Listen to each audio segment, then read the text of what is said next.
First contact deception. The evaluation ship Eternal Vigilance hung in high orbit above Earth, its adaptive camouflage rendering it invisible to what its crew believed were primitive human detection systems. Supreme Evaluator Zenra stood on the observation deck, their crystalline form refracting starlight as they studied the blue planet below. Another promising specimen for the conquerors, they said to their second-in-command, Observer First Class Mirror Telephone. These humans show remarkable adaptability. They'll make excellent additions to our labor pools. Miratel's tentacles rippled in agreement. The other evaluation teams report similar findings. The hegemony and the collective both rate them as easily controllable. Shall we proceed with the standard first contact protocol? Zenra began to respond but stopped abruptly. Something was wrong. The stars had changed. Where moments ago there had been familiar constellations, now there was nothing. Complete darkness surrounded their ship. Status report, Zenra demanded. Impossible, the sensor operator cried. We're inside something. A structure of some kind. It's at least 500 kilometers in diameter. A human voice, calm and professional, filled their command center. Evaluation ship Eternal Vigilance. This is Solar Defense Command. Your vessel is currently contained within our phase shift sphere. Please maintain your position. Zenra's crystalline form vibrated with shock. How? Our stealth systems are perfect. We've evaluated hundreds of species.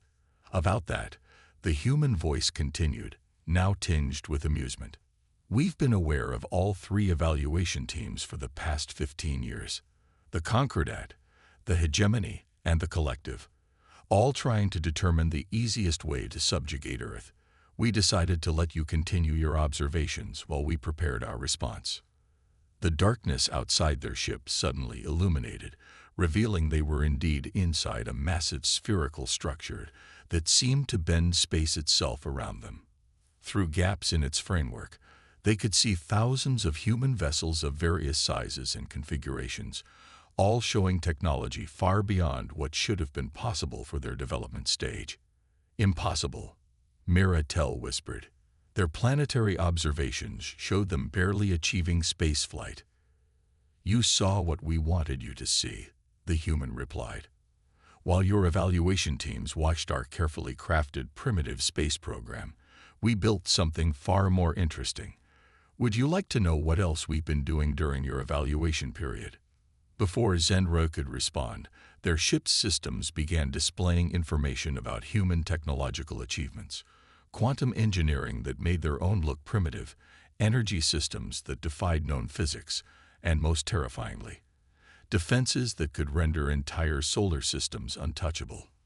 We have a message for your respective powers, the human continued.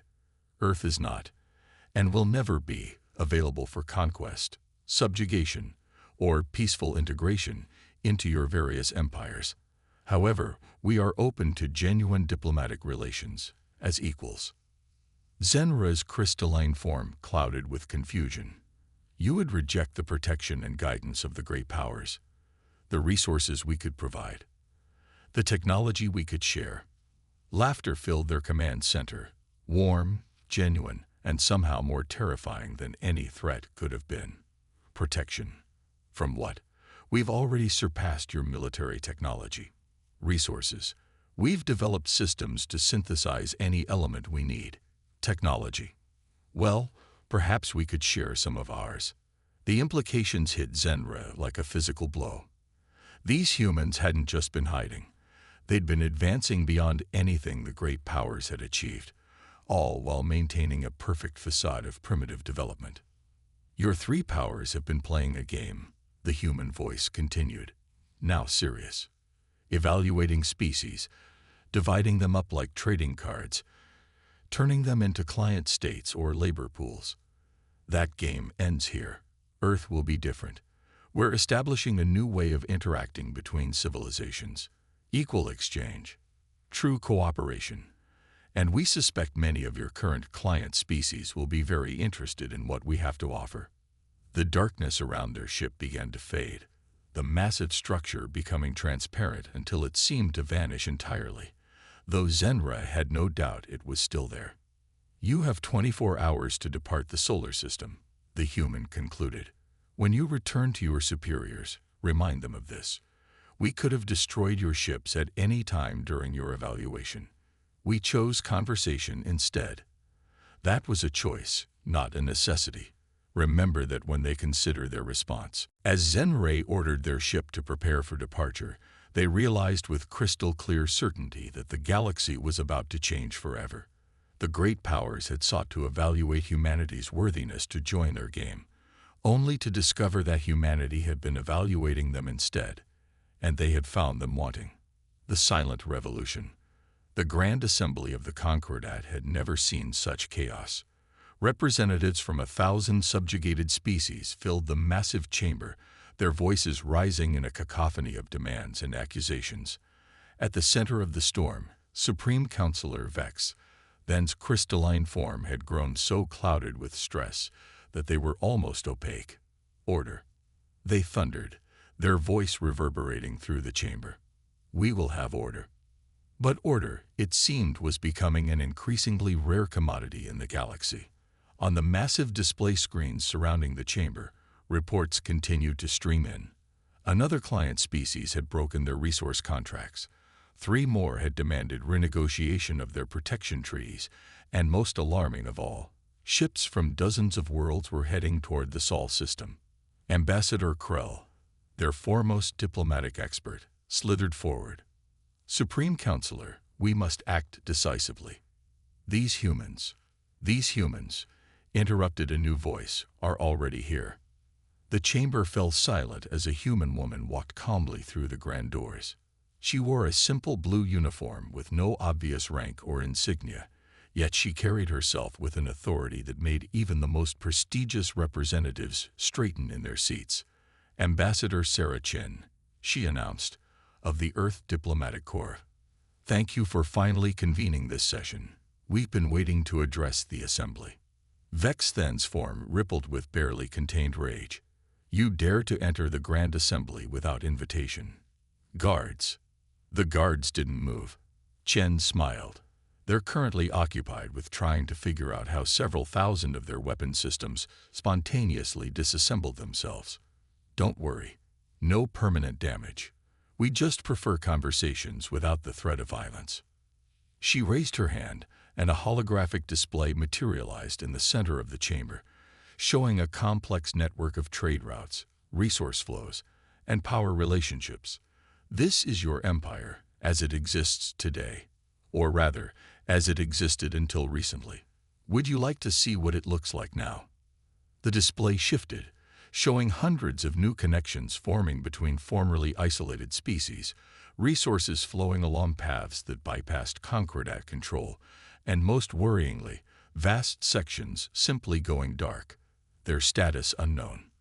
"Impossible," Krell whispered. "Our monitoring systems are excellent," Chen agreed, "for the technology level you permitted your client species to reach. But once we started sharing our advances, well, it's remarkable how quickly people learn when they're actually allowed to learn." A representative from one of their oldest client species, a Nexian, rose from their seat. "The humans showed us how to modify our own ship's sensors. We can see through your stealth patrols now. We know when you're coming to collect your tributes." Another representative stood. "They taught us how to synthesize the rare elements you claimed only you could provide." More and more representatives rose, each revealing how human technology and knowledge had already begun transforming their societies. Chen watched with quiet satisfaction as the Concordat leadership grew increasingly agitated. "This is sabotage," Vex then declared.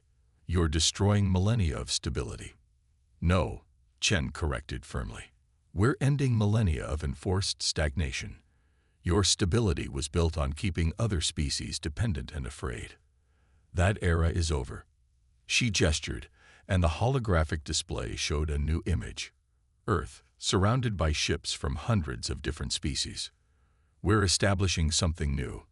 A true exchange of knowledge and resources. No gatekeepers, no artificial scarcity, No protection fees, just open collaboration between equals. You cannot possibly manage such chaos, Krell argued. The species will fight among themselves. There will be wars over resources, conflicts over territory. Like the conflicts you carefully engineered to keep your client species weak and divided. Chen asked pointedly. We've studied your history thoroughly. Your protection always seemed to arrive just after you'd encouraged conflicts between neighboring systems. Very convenient for maintaining control. She turned to address the entire assembly. We're not here to replace the Concordat's empire with our own. We're here to help build something different. A network of truly independent species working together because they choose to, not because they're forced to. The chamber erupted in discussion, but Chen wasn't finished. Your choice is simple. Join us as equals in building this new future, or watch as your carefully constructed empire continues to dissolve around you. Either way, the old system is ending. As if to emphasize her point, another dozen systems went dark on the holographic display. Vex's Then's form had become almost completely opaque with stress. You would destroy everything we've built. No, Chen said softly. We're helping others build something new. The only thing being destroyed is the illusion of your control. She turned to leave, then paused. Oh, and don't bother trying to track my departure. We're already implementing our phase shift technology across all diplomatic vessels from member species. Good luck maintaining your grip on the galaxy when you can't even see who's coming and going. As she walked out, the chamber erupted into chaos once again. But this time, it wasn't angry shouts filling the air. It was the sound of dozens of species beginning to negotiate their own arrangements, making their own choices, for the first time in centuries. The silent revolution had begun, and there was nothing the Concordat could do to stop it. The knowledge exchange. Dr. Elena Martinez stood in the central chamber of the Earth Exchange Hub, watching as representatives from over 30 different species moved through the vast space. The architecture itself was a testament to humanity's new approach. The building seamlessly blended designs from dozens of cultures, creating something entirely new and yet somehow familiar to everyone who entered. Above her, holographic displays showed ongoing research projects, cultural exchanges, and technological collaborations. A group of crystalline axioni scientists worked alongside human quantum physicists, their combined insights revolutionizing understanding of dimensional mechanics. Nearby, Moravian biotechnologists shared their centuries of genetic knowledge, while learning Earth's unique approaches to medical ethics and patient care. Quite a change from 6 months ago, isn't it? Admiral James Chen, Sarah's brother, asked as he joined her at the observation point. Elena nodded, watching as a young Nexian engineer excitedly explained their latest breakthrough to a mixed group of humans and aliens. Remember when the Concordat claimed we create chaos? That different species could never work together without their guidance. Hard to forget, James replied, especially since they're still trying to maintain that story in their remaining territories. A soft chime indicated an incoming priority message. The holographic displays shifted, showing a new vessel approaching Earth. Massive, organic in design, and unlike anything they'd seen before. The collective, Elena breathed. I didn't expect them to reach out so soon. The collective had been the most enigmatic of the three major powers, a hive-mind civilization that had largely kept to itself, while the Concordat and hegemony played their power games. Their arrival could change everything. Assembly in 10 minutes, James announced. They're requesting you specifically. The main conference room was designed to accommodate any known species, with environmental controls that could replicate any atmosphere or gravity requirement. Elena entered to find a single representative of the collective waiting, a towering crystalline organic hybrid form that seemed to shift and flow like liquid metal. Dr. Martinez, the being said, its voice resonating directly in her mind. We have been watching, learning. Your species fascinates us. I'm honored, Elena replied carefully. Though I admit, we've been curious why the collective has maintained its distance until now. The being's form rippled. We needed to understand. Your species, you are not linked, not joined in consciousness like we are. Yet you achieve unity through diversity. It is paradoxical. Fascinating. Unity through diversity, Elena mused. That's a good way to put it. We found that different perspectives make us stronger, not weaker. Yes, we observe your exchange hub. You do not simply share technology or resources. You share ways of thinking, ways of seeing. This is why we have come. The being's form shifted again, revealing complex patterns that seem to tell a story. The collective has always sought perfect unity, perfect order. But watching you, we have realized our mistake. Elena leaned forward. Your mistake. We sought to eliminate chaos, to create perfect harmony through perfect sameness. But you humans embrace chaos. Channel it. Create new order from it. We wish to learn this. A series of images appeared around them. Scenes from human history, art, science, and culture. Your species creates art that makes no logical sense, yet speaks profound truth. You develop technologies by asking what if instead of what is. You solve problems by thinking in ways that should not work, yet do. And you want to understand how we do this? Elena asked. More. We wish to evolve, to grow beyond what we are. The Concordat fears you because you break their control. The hegemony fears you because you render their strength meaningless. But we see in you what we wish to become. The being extended a tendril of its form, which solidified into a crystalline data core. We offer in exchange all of our accumulated knowledge, biological, technological, dimensional, in return for something far more valuable, which is, teach us how to dream. Elena smiled. This was why she loved her job. Every species brought something unique to the exchange, and every interaction revealed new possibilities. I think we can help each other. But first, let me show you something we call brainstorming. It's a bit chaotic, but I think you'll appreciate the results. As she began explaining the concept, she noticed the being's form starting to shift and fragment, not in distress, but in fascination. Around them, the room's displays came alive with new possibilities, the merger of collective unity and human creativity promising to birth something entirely new. The knowledge exchange had taken an unexpected turn, but that was becoming the new normal. In trying to evaluate humanity's worthiness to join their galactic society, the great powers had failed to realize a crucial truth. Humanity wasn't interested in joining their version of civilization. They were building a new one, the coalition of change.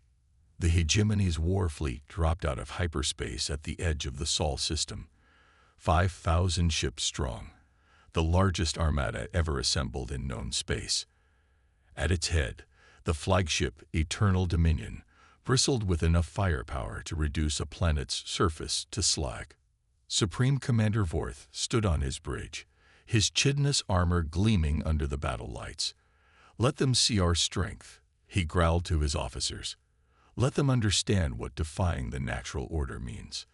But something was wrong. His tactical display showed Earth's orbital defenses, minimal, scattered, almost primitive. No sign of the advanced technology they'd heard so much about. No phase shift spheres, no quantum barriers, nothing that could stop his fleet. Supreme Commander, his sensor officer called out, confusion evident in her voice. We're detecting something. Be specific. I can't, sir. It's as if space itself is. She never finished her sentence. Around the hegemony fleet, reality seemed to fold.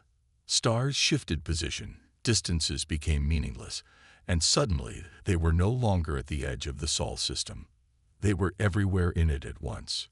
Each hegemony ship now found itself surrounded by vessels from dozens of different species, former client states, independent worlds, even some they'd never encountered before.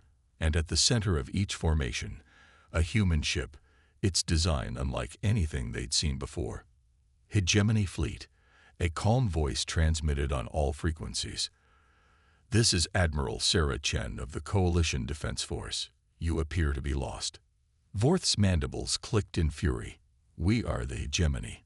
We do not get lost. We are here to remind the galaxy of the natural order.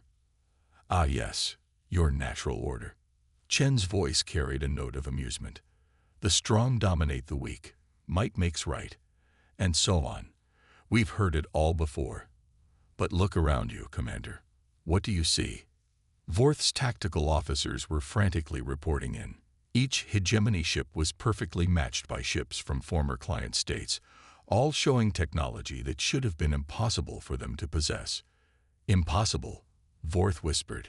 These species, they were nothing. Servants, workers, cannon fodder. They were always more than that, Chen corrected.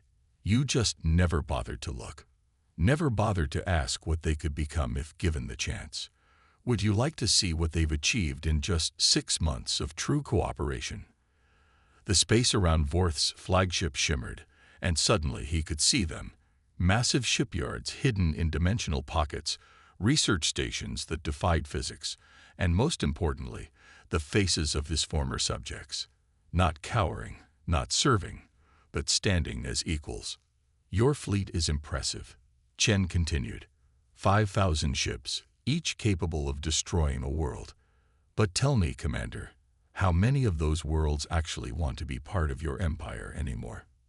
As if in answer, more ships began appearing. Vessels from hegemony worlds themselves, their crews having chosen a different path. This is your final warning. Chen's voice hardened. The galaxy is changing. The old empires are falling not through war or conquest, but because people are choosing something better. You can be part of that change, or you can become a footnote in history books. Your choice. Vorth's tactical officer spoke up, her voice shaking. Sir, we're receiving transmissions from across hegemony space.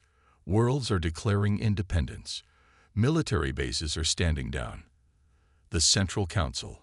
They're calling for an emergency session to discuss terms with the Coalition. The mighty Supreme Commander of the hegemony's greatest fleet found himself facing a threat no amount of firepower could counter. Irrelevance. You think you've won. He snarled at Chen. You think your coalition of weaklings can replace the order we built. Won. Chen's voice softened. Commander, this isn't about winning or losing. It's about growing, changing, becoming something more than we were. Look at your fleet. The finest in the galaxy, you'd say. But what has it built? What has it created? What has it added to the sum of galactic civilization? Around them, the coalition ships began moving in perfect coordination, their formations shifting like a dance. Former enemies worked alongside each other, their combined technologies creating something greater than any one species could achieve alone. This is what strength really looks like, Chen said. Not the power to destroy, but the power to create. Not the ability to dominate, but the wisdom to cooperate. Your empire was built on the assumption that different species can never truly work together, that there must always be masters and servants. We've proven that assumption wrong. Vorth watched as more and more of his fleet began powering down weapons, their crews making their own choices. The mighty armada that had arrived to restore order was instead becoming part of the new disorder, but a disorder that promised something more than eternal hierarchy. The coalition of change had faced its first major test, and it had won without firing a shot. The age of empires was ending not with a bang, but with a realization. There was a better way to live among the stars. A new dawn. 1 year after humanity's revelation to the galaxy, the great forum of new unity opened its doors. Unlike the imposing structures of the old powers, this wasn't a place of dominance and control. The building itself was a collaboration between 100 species, each contributing their own architectural insights to create something entirely new. Ambassador Sarah Chen stood at the center of the main chamber, surrounded by representatives from across known space. The room hummed with dozens of languages, translation matrices seamlessly enabling communication between vastly different forms of life. Former enemies sat side by side, sharing ideas instead of trading threats. "Look how far we've come," Elena Martinez said, joining her friend at the podium. "Remember when they thought we were just another primitive species to be conquered?" Sarah smiled, watching as a group of former hegemony warriors engaged in animated discussion with scientists from their once subjugated worlds. They never understood the real source of human strength. "Our technology?" Elena asked, though she already knew the answer. "Our ability to imagine something better," Sarah replied. "Every species we've met had incredible potential. The old powers just couldn't see it because they were too focused on control." The chamber's displays showed real-time updates from across the galaxy. The collective's new distributed consciousness networks were revolutionizing communication between different species. Former conquered worlds were using their newfound freedom to explore arts and sciences long forbidden to them. Even the hegemony's warrior cultures were finding new purpose as peacekeepers and explorers. Supreme Counselor Vex then, now serving as one of many equals on the Unity Council, approached them. Their crystalline form had cleared significantly since the fall of the conquered. "I must admit," they said, "we were wrong about your species. We thought bringing change to the galaxy would mean destruction. Instead, you found creation," Elena finished. "That's the paradox that confused so many of you. True strength isn't about maintaining control. It's about having the courage to let go and see what grows." The chamber's attention turned to the central holographic display as it activated, showing a new signal from deep space. Unknown energy signatures, patterns unlike anything seen before. In the old system, such a discovery would have been hidden away, analyzed for potential military applications. Now the data was being shared openly, with scientists from all species already beginning to collaborate on understanding it. "We're detecting similar signals from 3 other sectors," a Nexian operator announced excitedly. "It appears to be some form of communication attempt." Sarah watched as the assembled representatives immediately began organizing research teams, sharing resources, and proposing theories. No fear, no competition for control. Just pure curiosity and eagerness to learn. "You know what this means," Elena said quietly. "We're not alone out here. There are other civilizations beyond our known space." "Good," Sarah replied. "This time, we'll be ready to meet them properly. Not as conquerors or subjects, but as equals. All of us together." The signals continued to pulse on the display, a reminder that the galaxy held endless mysteries yet to be explored. But now, for the first time in known history, those mysteries would be faced by a unified civilization that celebrated its differences instead of fearing them. In trying to evaluate humanity's worthiness to join their version of galactic society, the old powers had failed to recognize a fundamental truth. The greatest strength of the human species was not in their technology, their resilience, or even their creativity. It was their ability to imagine a better way, and their determination to make that vision real. As the new signals danced across the display, representatives from 100 worlds began working together, sharing ideas, building on each other's insights. This was humanity's true gift to the galaxy, not the technology they'd developed or the secrets they'd uncovered, but the simple, revolutionary idea that different didn't mean inferior, that cooperation was stronger than control, and that the greatest adventures awaited those who dared to dream of something better. The dawn of a new era had arrived, and this time, everyone was invited to help shape it. The end.